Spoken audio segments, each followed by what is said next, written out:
All right, we are live. Hello and welcome to Product Lessons, a podcast channel where we talk to product leaders from all over the world and learn from them how they build and manage world class software products.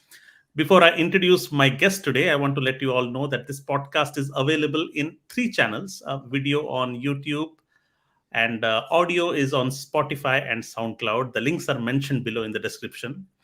Also, if you like these conversations, do hit subscribe and hit me on Twitter. It's Product Lessons. I engage more there than any other social media platforms. So, with that, I'm thrilled to have with me a special guest today, none other than Marty Cagan, for the second time in a row. Last time was 3 years ago. Marty has authored two editions of Inspired and the latest book, Empowered. He's the founder partner at Silicon Valley Products Group. Inspired is known to be the Bible for product management practitioners, but Empowered is equally respected. In fact, I gifted so many copies of Empowered. Even this morning, I gifted to a developer in my team in Paris. One of the questions I often ask my guests on my podcast is to recommend books, and they often recommend the number one recommendations is always Marty's books. Marty has been an industry veteran for several years, having held executive level positions at major Silicon Valley firms. Through Silicon Valley Product Group, he shares lessons learned and best practices about how to build innovative products. And very rightfully, he is called the godfather of product management because he has taught an entire generation of product managers, and it has impacted massively in the products that they built all over the world. He's sought after with conferences and talks and seminars and podcasts that his calendar is often booked for several months. And that is why I had to wait for 3 months to find a slot on his calendar, but it is all worth the wait. In this interaction, we will discuss various topics from his book, The Empowered, which are lessons drawn from the best product companies. With that, let's welcome Marty. Welcome, Marty, to Product Lessons. How are you doing today? Good. Thanks for inviting me, Ravi. So, Marty, I was a fan of Inspired. I consider it the Bible. I'm a bigger fan of Empowered. I often share the nuggets from the book to my team and discuss and try to live the lessons from the book deeply. So I have a list of questions from the book, and we'll cover as many as we can in the next hour or so.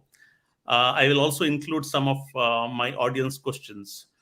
Um, so since the book is about lessons from the top tech companies, you said in poor tech companies, the technology teams are disconnected from the real customers. In fact, they are encouraged to think of the stakeholders as their customers. And I have seen this happen very closely. And let me explain why this happens. Sales, for example, in all likelihood, know more about customers than anybody else in the organization. They see opportunities in every conversation that they have with the customers. They spend more time with customers than, say, with product managers. Hence, they feel that product teams should consider their voice as a proxy for customers. Now, with this reality, how can product teams find an independent voice and influence over sales when it comes to product decisions? How can you avoid this from happening? Well, we can talk about that on a number of levels. First of all, sales talks to buyers. That doesn't mean they talk to users. Very often they don't talk to users, and realize sales also talks to prospects more than customers. So we have to realize that sales is coming at it from one dimension. It's worth pointing out it's a pretty useful dimension for sure. So it's not irrelevant, but it is just one piece of a much bigger puzzle. More generally, though, if what you just said is true at your company, first of all, it tells me product is not doing what they need to do. And second of all, it tells me, well, how can you blame the company from listening to sales? The product team should be the ones talking to customers more than anybody, more than sales. And that's not that hard, actually. It doesn't take all that much time. It's normally product teams are talking to customers every single week. And usually it's several customers every single week. And we're talking to different kinds of users, all kinds of users at different companies. We're talking to prospects, customers, former customers, adjacent markets, current markets. If you're not doing that, whether it's sales, whether it's a CEO, whether it's anybody, they're going to listen to the person they think that knows the customer the best. Right. So the first order of business is really to fix that. The product teams need to talk to customers. I remember that when I first became a product manager, I was an engineer before that, and the person who was coaching me told me I was not allowed to make any decisions on the product until after I had visited 30 customers. Wow. He wanted me to visit 15 in the US, 15 in Europe. It's actually my first trip to Germany ever was on that trip. And it totally changed my perspective on everything. And of course, that was just the start. After that, it was a constant stream of visiting customers. Right. So, but he understood that if you don't really get out there and talk to your customers, why should anybody listen to you? Right. So the best way possible to address that is to talk equally. I mean, but to be fair, you will never be able to talk as many times as the sales talks, because that's their job. But as you said, but you have to realize they're very, at a very superficial level. Obviously, that's what sales does. They talk to customers, but you need to look a little deeper.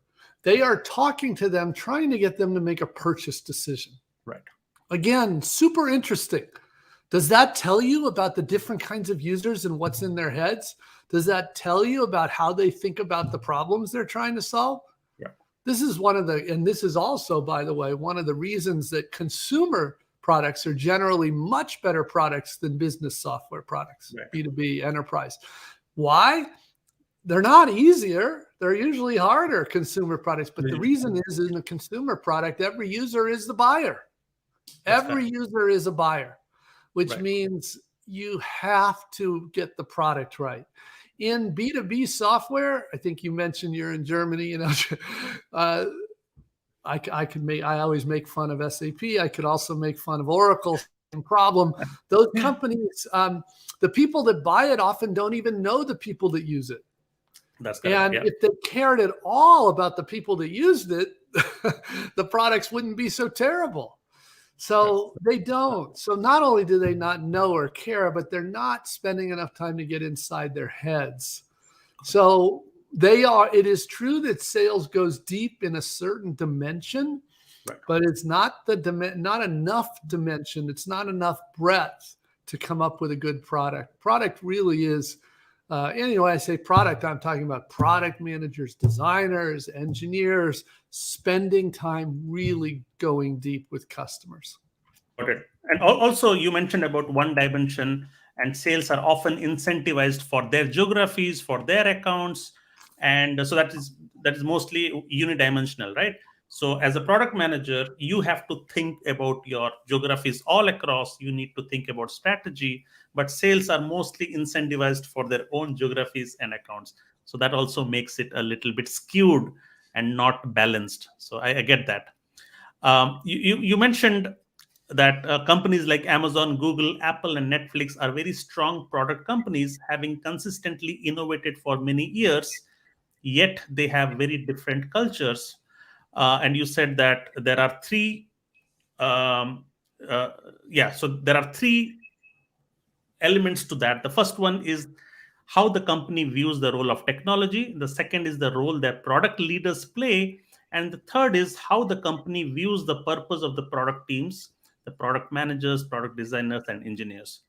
Now, in non-great companies, you mentioned, technology is viewed as a subservient role to the business. In great companies, technology is not the expense, it is the big business. And can you help understand deeply what impact can it have if technology is seen as subservient to business? Yeah, and it usually, one of the ways I often explain this is the technology viewed as a cost center or a profit center? Right. because a lot of CEOs and CFOs, this is the root of the issue. They're viewing it as a cost center. I mean, a necessary cost. You don't find anybody really saying, oh, we're not going to spend any money on technology, but it's viewed as a cost. And so because of that, they think of it as this sort of necessary evil. They've got to do it. They don't like it. The lower it could be, the better. It leads them into decisions like, hey, maybe we should outsource this stuff. Look at the loaded cost of an engineer in, India or China versus the loaded cost of an engineer in Germany or the US. Let's just outsource this. And they don't realize what they're doing is, first of all, they need a lot more people when that's what you're doing. But they're also not getting the innovation anymore, because at this point, they're forced into that mercenary model. Sure, you can go hire Accenture, but Accenture will say, well, you got to tell us what to build. Right. And that is not the model of a good company. So it very much is a mindset. And this is what happens. There's countless examples today. Obviously, you mentioned you're in Germany, and I've been working with German companies, tech companies, since HP days. And I got to work with the first internet company, Alando. We acquired them when I was at eBay. I got to work with the first native German company, Immo Scout, that became very multi-billion euro company. I love German companies, but, look at Germany has had for years the best auto industry in the world, but where are they? Look at what Tesla's done. Right. Today, it feels like the German auto industry views technology as a cost center, and Tesla is like, "Are you crazy?" Right. That it's a computer on four wheels. Right. It's a completely different model of the view of technology, and you can apply this in so many industries. This is what Mark Andreessen means by software's eating the world. Right. That's such an important point you made. So Tesla is the identity of Tesla is of a tech company that sells cars, but the German car manufacturers are car manufacturers enabled by technology. So there's a big mind shift change, isn't it? And if you ask me, BMW or Daimler, they should have invented the Teslas. I mean, they had all the best talent in the world for, cars. Like, why not? Right. Why not? Well, we have to look at the reasons why not. So just to understate what you're trying to say is the best product companies of the world see themselves as primarily strongly as a technology players, right? So that is one of the differentiators than other companies. It's that role of technology. Doesn't mean you sell technology. Like a Tesla is not, you're not buying technology, you're buying a car. Right. But that car is powered by technology, as opposed to reluctantly added to run a modern entertainment system, right. That kind of thing, or to run an anti-lock braking system. Right. So it's a very different mindset of what the fundamental role of technology really is. And when you see disruption going on across so many industries, that's what's going on.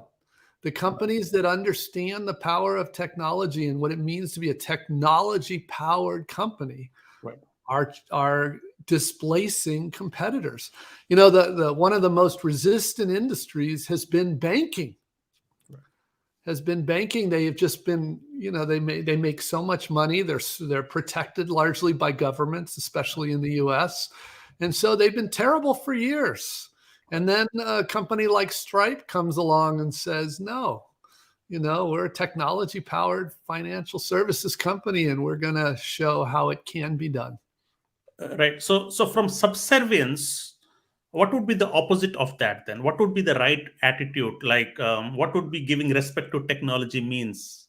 Well, the opposite of a subservient team would be an empowered product team. So subservient this is what we mean by feature teams. They're basically there to support the business, as opposed to an empowered product team, which is there to support customers in ways that meet the needs of the business. So you're not ignoring the business.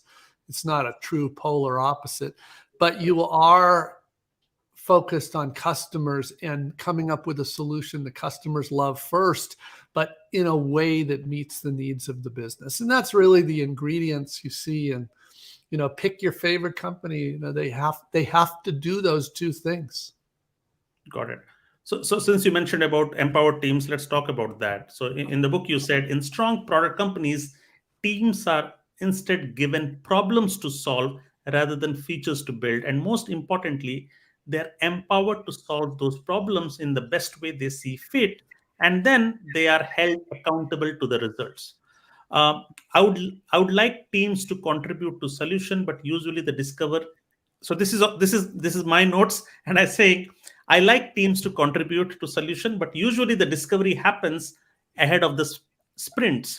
And this is a real practical problem. I understand in spirit on how you should empower the teams, but I struggle with solutioning, because solutioning, the discovery is happening ahead of the sprints. The PMs and the designers, they form a discovery team, and that's when we solution. How can it actually work when the engineers are also part of the solution? This is where I struggle. Yeah, well, now we're just talking about normal product development process. When you say sprints, that's delivery. You're talking about delivery. In other words, coding, QA testing, deploying. The other side of product development is, of course, figuring out what to build. And yes, like you observed, do you need to figure out what to build before you actually build it? Absolutely. Now, that could be as simple as just brainstorming a bunch of stories on a Miro board or something, or a story map. Absolutely. Or it could be a little more rigorous form, which is what we mean by product discovery. The point of product discovery is to make sure you're not wasting the time of the engineers. Right. And so what we want to do is come up with a solution that's valuable, usable, feasible, viable. The main way we do that is we prototype. And then we test those prototypes on customers, on stakeholders, on our own teams. Now, one of the things you sort of raised that's very dangerous is this idea of a separate discovery team. That's something you don't want to do. There's just product teams. In good companies, there's just product teams. And every product team is doing discovery and delivery every day. This is not a process. You can use all kinds of processes. You can use Kanban, you can use Scrum, you can use XP. Those are all processes that are really around delivery. But the product teams are doing discovery and delivery every day. Now, it is true that product managers and designers spend most of their day on discovery and a little bit of the day on delivery. That's just normal. And engineers spend most of their days on delivery and a little bit of their day on discovery. That's just normal. But it's really important that that's one team. Because if it's not, if you split that into multiple sub-teams, then what you end up doing is throwing it over the wall. So you have one group then that discovers a solution, and then they throw it over the wall to the engineers and say, just build this. And at that point, you might as well just hire Accenture, because that is not going to get the necessary collaboration with the engineers that we need. But okay, I again understand in spirit, but employing the entire resources of all the engineers in discovery, is it Well, you just heard me say, though, just a little bit of time for the engineers. Realistically, that's like 15 to 30 minutes a day. And it doesn't even need to be all the engineers, but it needs to be at least your most senior engineers. Got it. You also mentioned autonomy in the context, and you said when alignment is high, empowerment is improved. Could you explain that? Well, there's a lot of concepts there. Alignment, autonomy, and empowerment. Those are all related but different concepts. Let's see. Empowerment, just to get out on the table what we mean by all this. Empowerment is really saying you're given a problem to solve, and the team is assumed to be in the best position to figure out how to solve it. And the reasoning is pretty simple. They're working with the enabling technology every day. They're talking to customers every week. So who better to figure it out? Now, Figuring out the best solution is not the same as having all of the resources you need on your product team to build it. That speaks to autonomy. Autonomy says a fully autonomous team has everything they need to build and deliver that solution. Right. Most companies beyond startup can never do full autonomy because it's unrealistic. They end up depending on other teams. And in fact, it's smarter to depend on other teams because you would need a huge team to be fully autonomous. And a lot of those people, most of the time, wouldn't have enough to do. So that doesn't make sense in practice for most organizations. So they have autonomy within a space, within certain parameters. And then they depend on, for example, platform teams to do other work. So it's kind of autonomy is different than empowerment. So you're empowered to come up with a solution, but you often have to work with other teams to deliver that. Alignment speaks to how are our teams aligned, especially with our customers, with our business. It's everything's easier when you're highly aligned. We say we want our product teams to be highly aligned, but loosely coupled. Right. The coupling speaks to this degree of autonomy. You want to have as much independence as possible. And again, not full autonomy, not fully uncoupled, but loosely coupled, highly aligned. So the more aligned we are, for example, if we're working on a marketplace like Uber and we have a rider team and a driver team, it's much easier for a team that's working with drivers to be able to just focus on drivers. And that would be a highly aligned team for that. Got it. So let's talk about a strong product leadership. You said instead there are facilitators responsible for staffing the in-house or even worse, feature factory and keeping the trains running on time. In most companies, there is no product strategy. Notice I didn't say a bad product strategy. I said literally no product strategy. The feature teams are simply there to serve the business. Instead, serve customers in ways that works for the business. My question is, but are the product teams not supposed to serve the business? And what am I missing? Well, this goes back to what you started with, but yeah, in an empowered product company, the purpose of the team is to serve customers. But again, like I said before, not ignoring the business, serving the customers in ways that work for the business. What that really does in practice is it changes it from the subservient model to the collaborative model. Mm-hmm. So now teams are collaborating with the business. They're partners with the business.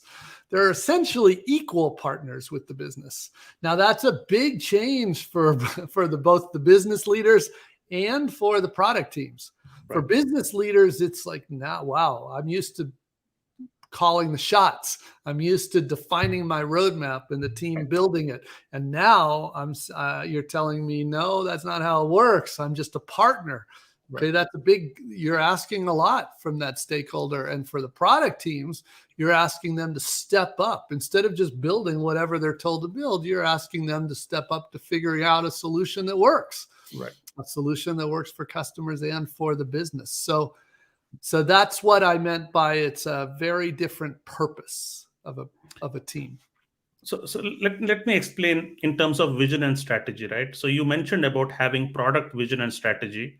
But most companies, especially say series A, B, usually the product vision and strategy is similar to business vision and strategy, right? So usually the CEOs own it. So do you still create a product vision and strategy if you already have a business vision and strategy? Well, partly it gets to how you define these things. And even in a startup, business strategy is talking about things like, how are we going to sell our products? Are we going to use a direct sales model? Are we going to have a self-service model? Are we going to have a channel distribution strategy?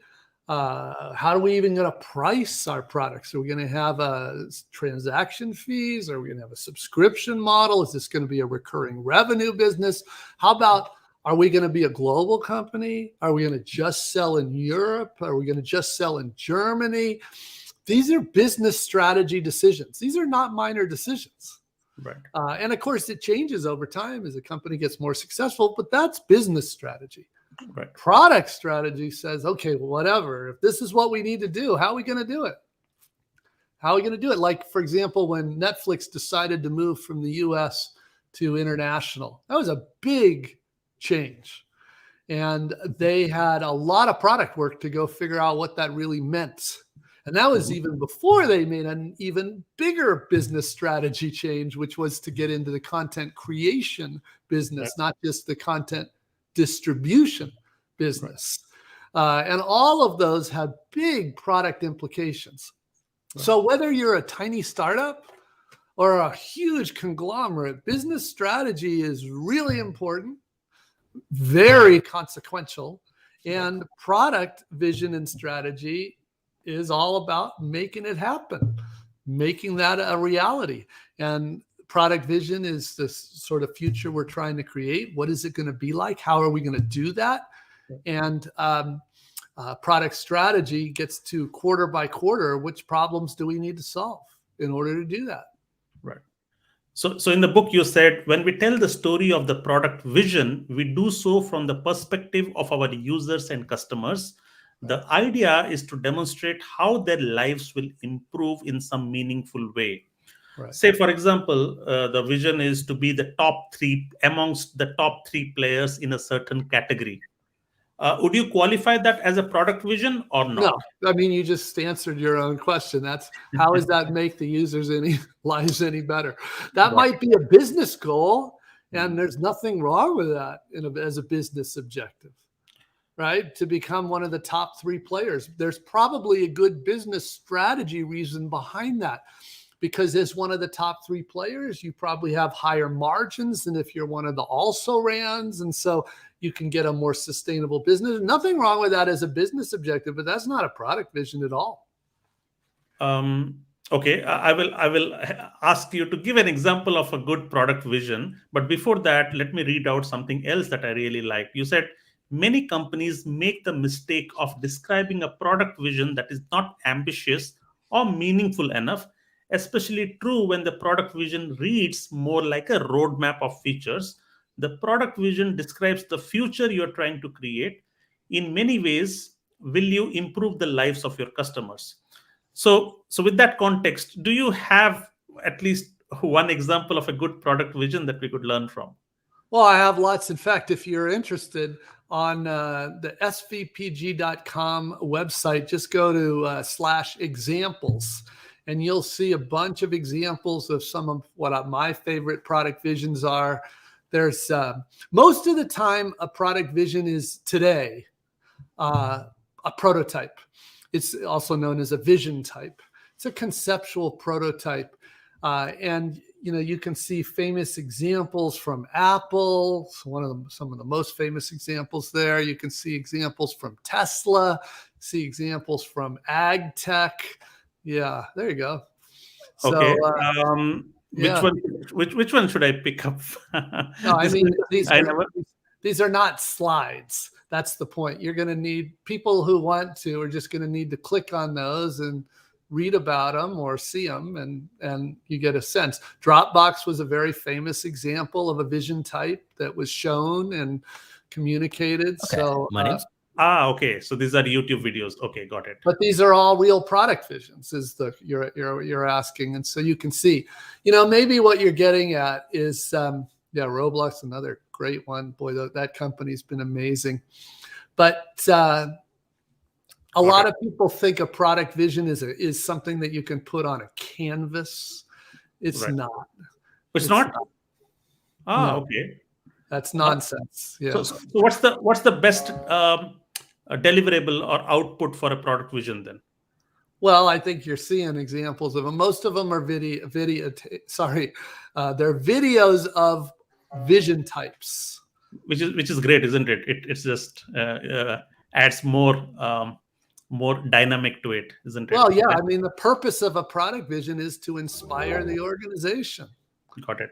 So yeah, people can look at that at their All of leisure. them are videos. Yeah. Is Asana? Ah, no, Asana unveiling the It's future of another video. It's a very good one, but they're all, yeah. They're all, the point is, if you're looking for a cute little graphic, that's not a product vision. Got it. Yeah. Because a vision cannot be, you cannot just contain it in a graphic, isn't it? No, it's not going to share how your lives of your customers are going to be better in the future. Got it. It's just going to say some stupid little platitude like, in the future, our customers will make lots more money or whatever. That's useless. Do you have any, I didn't get it in the book, but do you have ideas on how to craft a good vision statement? But there's no such thing as a vision statement. That's that nonsense that people do with canvases.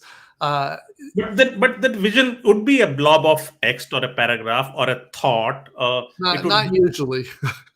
No, in fact, really not ever. Again, that's what you just click through a whole bunch. None of those were blogs of text. So these are, you're trying to describe a future experience for customers and how it's going to make their lives better.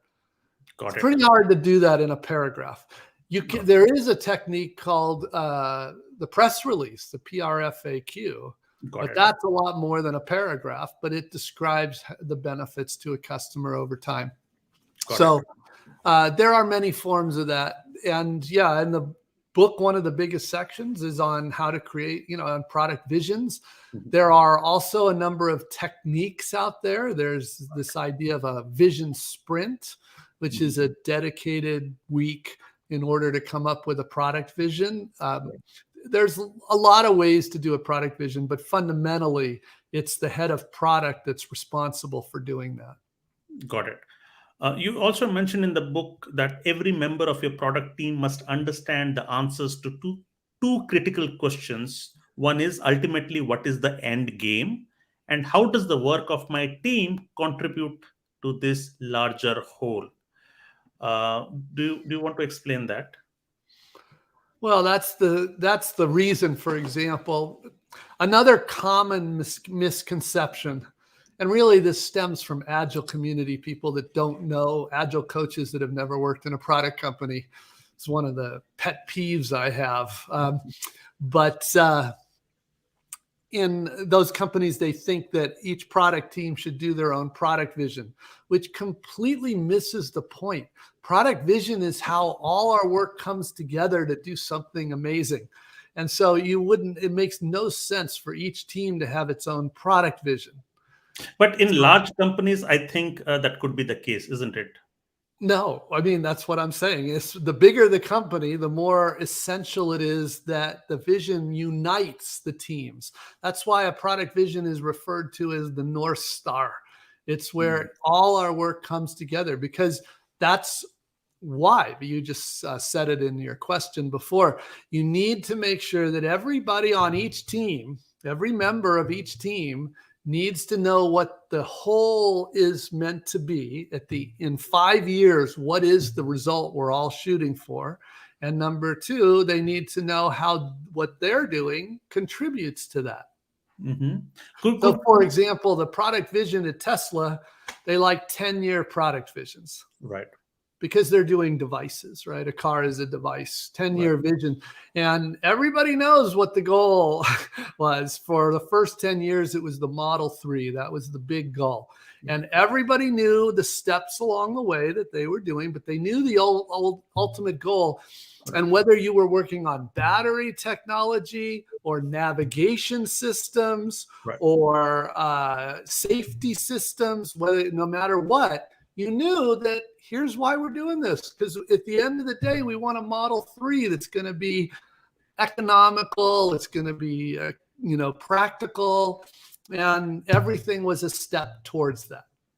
I completely get that. But in a larger organization where there are subgroups or sub-products, could they not have mini visions which actually aligns to the larger vision, or would you disqualify it? Well, first of all, I would, Tesla is a good example of a very large organization.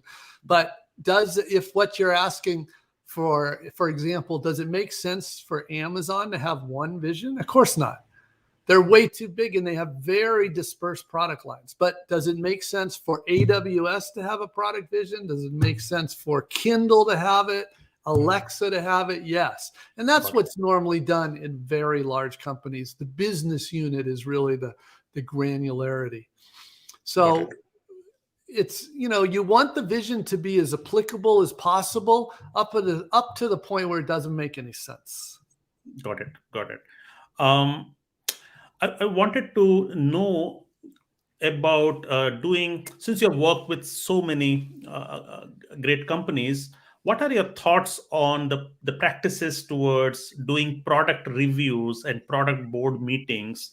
I didn't see that covered in the book, but usually a product review meetings are regular meetings in certain cadence where you share about what you learned from the customers and then you just share it with the stakeholders. So do you have any thoughts on how they should be structured or organized best? Well, it's sort of a sensitive cultural topic in a lot of companies. Most of those meetings are a consequence of a command and control style way of working. In other words, the leaders have these objectives and they want to know what everybody's doing every quarter. They want to approve big decisions. And so that's where the whole classic quarterly business review kind of comes from. I thought this is an exercise in alignment. Is it not? Alignment is part of it too, but it's really about control. And so, for example, does a team need to go get approval before they build a feature or build a project? In I would say most of the best cultures, you don't want them to do that. You already have a way to control, which is by outcomes. That's what objectives are. OKRs are outcomes. Key results are outcomes. So as long as a team is achieving their outcomes, you want to basically let that team do their work. Now, if a team has something big that they want to do that is really risky, they definitely need to make sure that that is something that's okay to do. Now, one way to do that, I always discourage it, but it is definitely one way to do it, is to call a meeting with all the executives and say, this is what we want to do. This is why we want to do it. This is our data. Are you okay with it? Right. I discourage that because big group meetings, way too often they go sideways and we don't like that. What we'd rather do is have the product manager or even the manager of the product manager go sit down with these key leaders and share with them one-on-one. This is what the issue is. This is what we're recommending. Are you okay with this? Or are there any concerns? It is critical that the team make sure that what they're proposing to do is okay before they spend the time of their engineers and the money to build it. But we can do that hopefully without a culture of approval everywhere. That's why what we're talking about is culture. Are you doing, you're getting approval either way. The difference is it through a bureaucracy or is it through these one-on-one relationships? That's a very good one. Yeah, definitely. When I structure, and I've spoken this with other good companies as well. I think my friends in Amazon also do a certain cadence of product board meetings, but it is definitely not for approval. It is about. I was talking to this product lead from Miro, which became hugely popular in this. During COVID, they scaled from 300 to 1,000 people now within just a year. So they also have these product board meetings where sometimes the CEO also attends, but it is never about approval. It is always about this is what we learned, this is the data, and this is what we are doing. It is all about now, sharing. Part of that is just company all hands sharing what we've learned as an organization. That's always a good thing to do. Right. But like I said, this is a cultural thing. So a CEO that's sensitive to this, it's not going to really be a problem. If the team feels like it's turned into a bureaucracy, that's the problem. Got it. So we should always be, our ears should be perked and the red flag should be raised the moment we see these meetings becoming command and control, right? That's right. You want to be careful of that. Another thing that I like, this sort of related, but it's a little different dimension. You mentioned Amazon. Amazon loves when a hard decision has to be made. They love the written narrative. I love it too. I was trained in that technique, and I remember fighting it at first, and then realizing the power. But because you really do want to push decisions down, but you also want them to be good decisions and defensible decisions. And the written narrative is one of my absolute favorite techniques for forcing good decisions. I still do them. I'm a big fan of them. When you write down your argument, when you write down your data, when you write down your recommendation, and you have it reviewed by people that are very smart and willing to tell you where something is not solid, it generates much better quality decisions. In fact, at Amazon, they don't trust PowerPoint presentations. Right. And that's because they know that if it's a PowerPoint presentation, it's probably going to be mostly influenced by the charisma of the speaker rather than the data in the argument. And so they know, like, we have to get rid of that. We make bad choices when we get swayed by the charisma of the speaker. And a written narrative is one way to do that. So that's exactly my next question on the written narrative. But I just want to close this thought here. How about companies they could be startups which have built new product teams that might not be experienced. They might be really young teams, okay, because you have a budget, you have picked developers who are maybe inexperienced. And that's where the management gets anxious, because they would not then give complete power and authority and autonomy to these young developers to make these decisions, right? So how do you manage this trade-off where the teams are young to be able to make their own decisions? Well, hiring based on potential, hiring people that are new, and there's nothing wrong with that. I love to do that, actually, as long as you have a manager that they're going to work for that is willing and able to coach them to be competent. Right.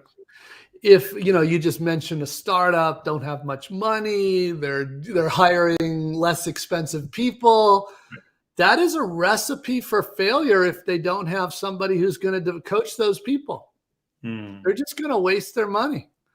I think the two ways you address that is, one, you don't hire inexperienced people, you hire more experienced. The other is, the problem is we're competing with companies like Google and Amazon for those people. And so the other approach is that you have a manager that is good, that can develop those people. Got it. And that's really the main way companies scale, coaching and developing their people. Got it. Yeah. Thank you. Coming back to the narrative, written narrative, you said the single favorite coaching tool for helping product people become exceptional is the written narrative, and how you were a convert at last. But have you seen this being practiced in many companies outside of Amazon? Because I know this came from Amazon, but have you seen being adopted at other companies? Well, the written narrative was used before Amazon too. We used it at Netscape, for example. I see. But Amazon formalized it into the 6-pager and a couple formats like the PRFAQ, because they loved it so much. Right. But who knows who really invented it? It's just, it's probably been around forever before our industry. But the idea is a powerful idea. But unfortunately, you're right. Most companies don't use it. Right. And I will tell you the bothers me. I've struggled with. I'm a writer, so I like drafting it. The reason the challenge that I faced is not all stakeholders or management team wants to read long narrative. They would rather want you to do all the hard work and come back to them with crisp summaries in a slide for them to be able to take decisions easily. So this is where the conundrum is, because if you give them a 6-pager to your stakeholder, not everybody is going to have the patience to read through it. Yeah, just first of all, I should point out the reason Amazon ended up with a 6-pager is because they knew that could be read on average in 20 minutes. And 20 minutes of a 1-hour meeting, you spend reading it, and the next 40 minutes you discuss and debate it. Because the problem is, if you send it out in advance or something, they don't read it. Nobody And reads it. so Yes. now the truth is, I mean, that's Amazon. I recommend the written narrative, even in companies that are not going to read them. I still recommend writing it because the presentation that you do after you have a written narrative will be many times better than if you hadn't done the written narrative. And it comes across very clearly if the person knows what they're talking about or not. So now I would sit down with that. I would happily tell those executives, what do you mean you won't spend 20 minutes reading something this important that could potentially have very expensive repercussions? You know, come on, it's 20 minutes, man up and read it. But if it doesn't really matter, what really matters here is that the work was done to make a good decision, and the written narrative requires that. Now, the written narrative forces that work. The reason most companies don't like a written narrative is because it's a lot of work for the person who has to write it, not for the readers. That's easy. Right. 20 minutes. It's a lot more than 20 minutes to write it. And some people, it's like they haven't written something of that rigor since college. Right. And they have no desire to write something like that. Even if they like to write, they have no desire to do that. And so I have to push them hard in order to do that. Now, when they would work for me, then it's easy for me to say, you must do this. If they don't work for me, I have to convince them to try it. And I have convinced a lot of people to try it. And I would say that a lot of people do resist the first time, but that pretty much everybody sees the power of it and the benefits. Right. And so it's one of those things. Not as many companies use, Amazon has a lot of good techniques and they share them very publicly. Right. But most companies, despite their track record as one of the most successful companies in history, most companies seem to ignore it. Right. So what happens? So say for example, some risky bets or new product opportunities. Once you write it on a 6-pager, does it go through an approval cycle after reading it, or how are decisions made whether to invest on a certain idea or a big feature or something of that sort? Well, for little decisions, teams just make them, and of course, whether it was a good or bad decision shows up in the key results. But if it's a big decision, it's not unusual to write a written narrative and then have a 1-hour meeting where the people that need to know, the key stakeholders, read that. And in that, when they read it, they're understanding the problem, they're understanding the data, and they're understanding the recommendation. And then in the next half an hour, they debate it, discuss it, and they say, do we all agree with this? If not, why not? And the end of the hour is supposed to be a decision. It's like, yeah, we're going to do this, or no, you need to dig deeper, or look at a different approach, or this isn't good enough. And so that's normal right there. That's a good one. The way I do it, and I know folks who do it, is they present for like 15 minutes and then they get into a discussion with the stakeholders. But instead of presenting, I think if the stakeholders immerse themselves in reading a very well drafted document, I think that's a better option, isn't it? Yeah, I mean, the problem is in 15 minutes of presenting, there's not going to be much there. That's going to be, again, it's going to be driven by charisma rather than the quality of the argument.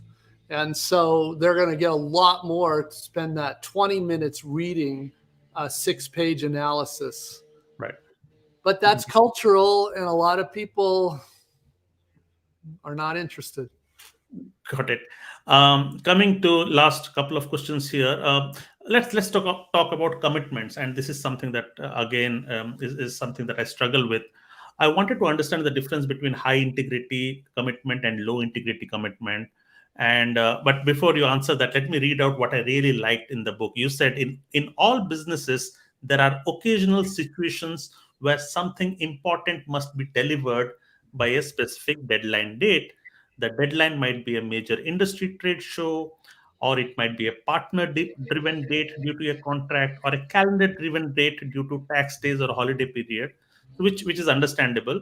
Realize that one of the main reasons leaders gravitate towards command and control model of management, especially with old style roadmaps, is precisely because of this need to know when important things are going to happen. And I understand the anxiety of the management.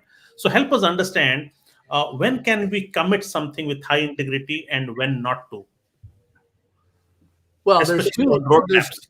there's two parts to this. One is which things really should have a high integrity commitment, and the other part is then how do you do them if you're going to have them. So remember, the other thing you didn't quote, but it is in there several times, is high integrity commitments should be the exception, not the rule. In other words, wow. if That's everything important. is a high integrity commitment, then nothing is a high integrity commitment, really. So you need to be sure, there are not that many things that really need a date and a deliverable. And it's important that leadership understands that these are not cheap. When you ask a team to do a high integrity commitment, there is time and effort required just to come up with that commitment. So they need to understand it's not free. But again, the teams need to understand that this is the real world. There are cases where you need this. Now, the second part of this is, okay, it's something we know we need. Fine. How do we do it? The team needs to do enough product discovery in order to address those risks of value, usability, feasibility, and viability. And normally, for a high integrity commitment, the biggest open risk is feasibility. We don't know how long it's going to take to build. You can ask your engineers to guess, and you can play silly games like story point games, but you're crazy if you trust that. Because again, a high integrity commitment is not, that's like you deliver that. So it means that you have real evidence behind this estimate. And what that normally means is that the product team, the engineers, were able to create a feasibility prototype. Feasibility prototype doesn't look like any of those prototypes you looked at before in Vision. Feasibility prototypes are for a very different purpose. They're a very different kind. They're mostly code fragments. But the point is, the engineers have to look into the technology enough to know what they don't know. They have to discover the uncertainties, the things that everybody's seen this, where, the engineers think something will take a month, 3 weeks, something like that. And then, 3 months later, it's still going. And, it's like, yeah, we keep finding more things. And you're like, when is this thing ever going to be done? The reason that happens is because that was a feasibility risk, and it was not investigated in discovery. If the team had done a feasibility prototype, they would have found those lurking issues, and they would have said, oh, this is a much bigger problem than we thought. And this is going to require this tech debt system addressed, this issue addressed, and it's going to be like 3 months. Are you willing to do 3 months? And if the answer is yes, then fine. The team can say, we will deliver this in 3 months, and they know that it's 3 months, instead of just saying, well, at my last would have been a couple weeks, so it's probably going to be a couple weeks here. Then how do these best product companies come up with their roadmaps? Are they not time bound, or do they get rid of roadmaps completely? What's the way out? Well, I mean, it's complicated. There's the roadmaps themselves are not the problem. Roadmaps done without product discovery are the problem. So long as the done to figure out the items on the roadmap, then it's fine. The issue is, so it's, in fairness, I should say there are two kinds of roadmaps out there. In my experience, the vast majority of them are intentional roadmaps, which mean projects and features. And those are, that's easy to define. The question is, will they actually solve the problem? Now, there's plenty of evidence today to show that about 2/3, 3/4 of the time, they don't. So the items on those roadmaps are wasted.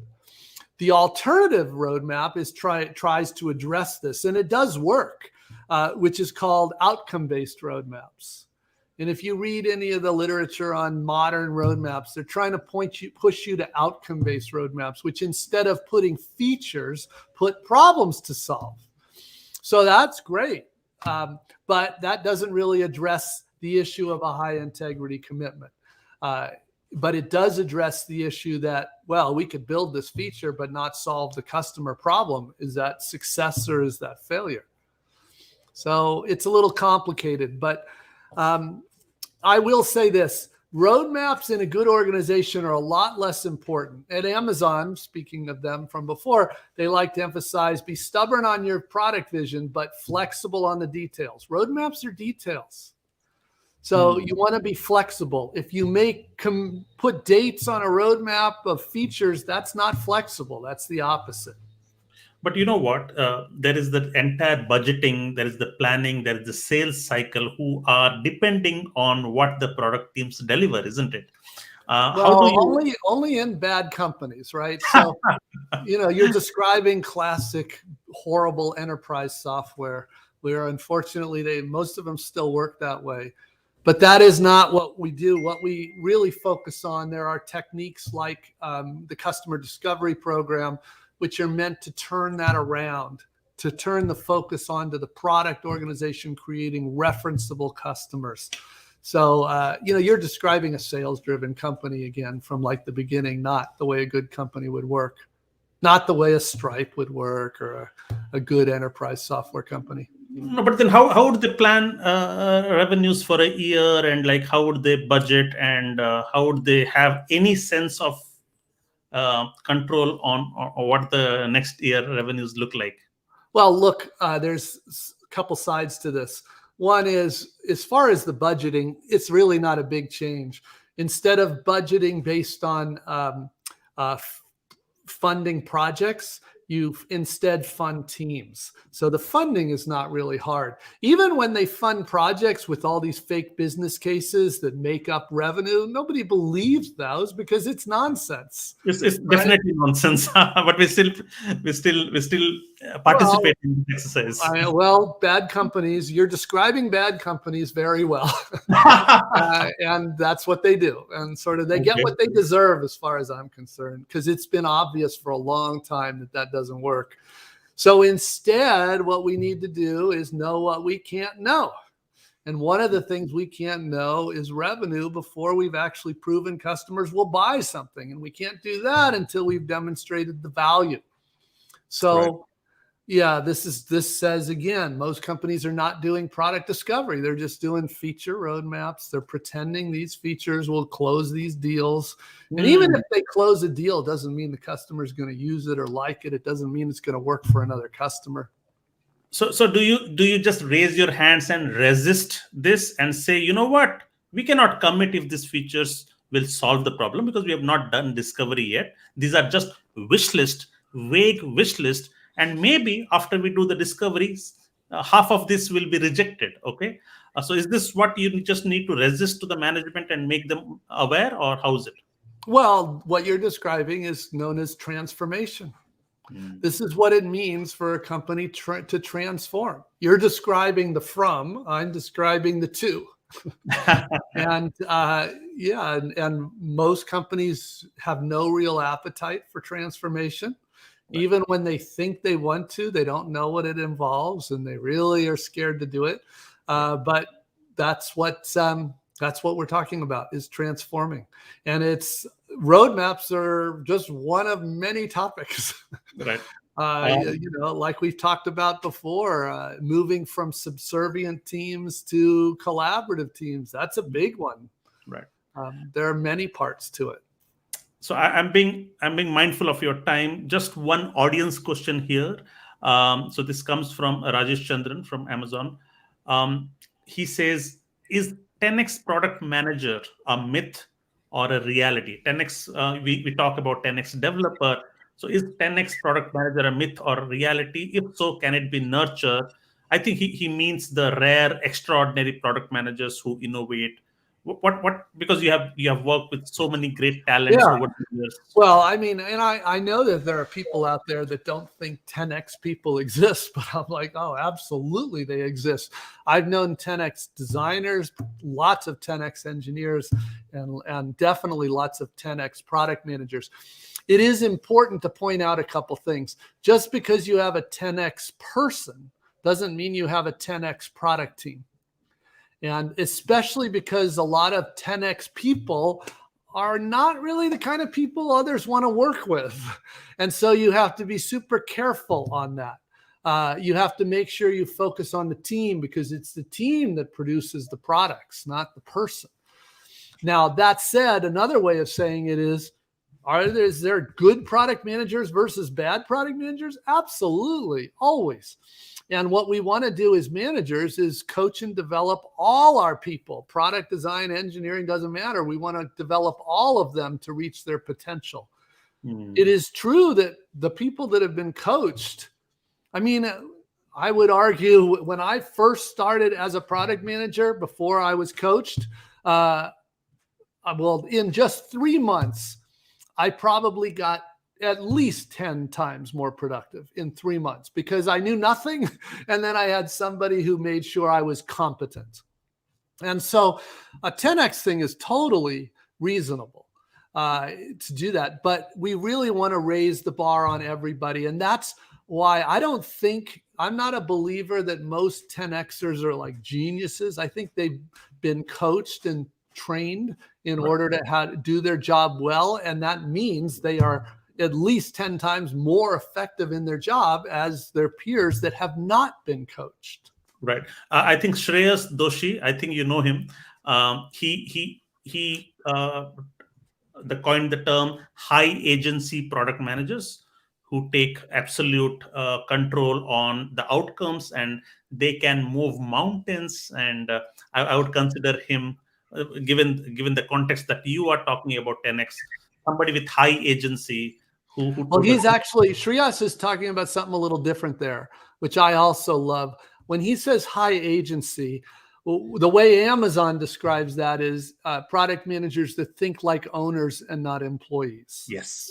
That's what it really means when we say agency. They feel like a real sense of ownership. That's really orthogonal to 10x or not. That's a different issue. But this is really valuable. And this is, since you're in Europe, this is a difference between Silicon Valley and a lot of Europe. Remember, in Silicon Valley, like Bezos says, the easiest way to get people to think like an owner is to make them an owner. That's why we give everybody stock options. That's why empowering. That's what empowerment means. But empowerment is different than stock options. Right? So stock options means you're literally an owner. And there are many companies in Europe that don't do that. In fact, I had an argument with a startup founder. He was like, my people are mercenaries.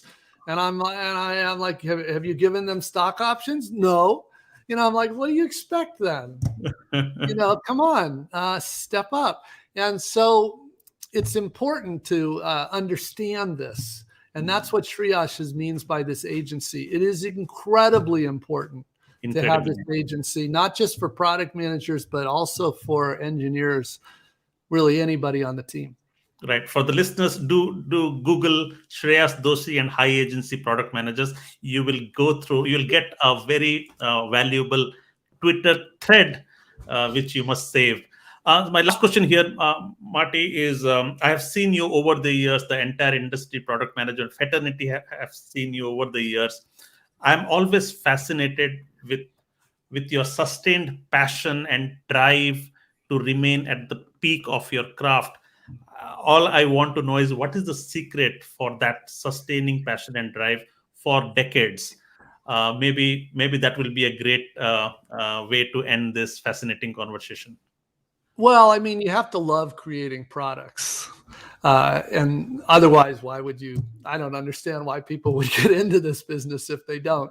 But I do love creating products. And I would say that very early on in my career, I had a chance for the first time to work with one of these teams that was awesome. Well, when I say awesome, we had great engineering, great design, great product, and it was magical.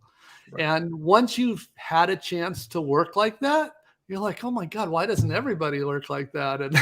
And why don't they want to work like that? I've talked to friends from, Shriyash is one of them, where we're like, yeah, I don't understand all these people that work in feature team companies. Like, I would have quit a long time ago. Why would anybody want to work like that? And he and I are like, I don't know. Why do they want to work like that? There's a lot of friends that we have that don't even believe people would work in a feature team company. They don't believe, like, why would it exist? Right. But you and I know that it does exist. Right. Well, this brings us to the end of a fascinating conversation with Marty. Again, it's always a pleasure, Marty. And no matter how much I have read your books, but each time I talk to you, there is some dimension that you unlock, and there is something very, very valuable that you learn. And I'm sure my audience would also vouch for the same. I can't thank you enough for your presence, for giving your time and energy to this conversation. Thanks so much, Marty. Well, thanks for inviting me. Good luck.